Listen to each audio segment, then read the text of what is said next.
बलिया।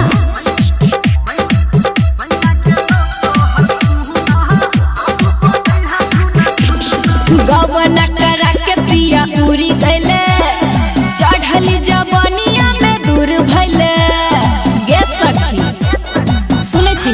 हाँ गवना करा के पिया पूरी गैले चढ़ली जवनिया में दूर भैले हम ककरा से कही दुख छै 5 गुना। सैया गेलो तो हर पुहना अब बदैहा झुना झुना।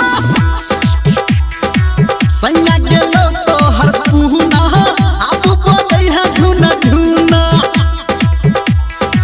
सैया गेलो तो हर पुहना अब बदैहा झुना झुना।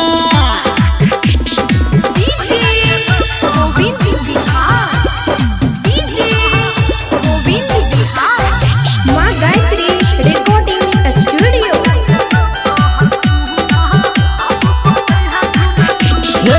भरतो तोरा के अब पाजा पाजा पाजा कहबे तू के करा के राजा राजा राजा। भरतो तोरा के अब पाजा पाजा पाजा कहबे तू के करा के राजा राजा राजा। रे अपना बंद कर मुँह क्या मुन्ना। सैया गेलो तो हर पुहना अब बदैहा झुना झुना।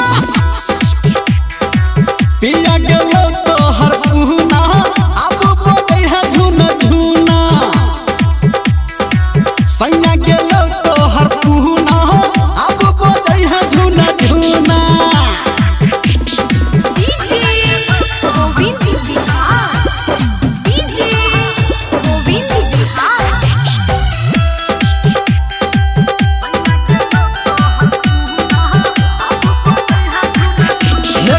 के देतो कीन के बाली बाली बाली के देतो होट के लाली लाली लाली। के देतो कीन के बाली बाली बाली के देतो होट के लाली लाली लाली। रे धर्मेंद्र के लगता है चूना। सैया गेलो तो हर पुहना अब बदैहा झुना झुना।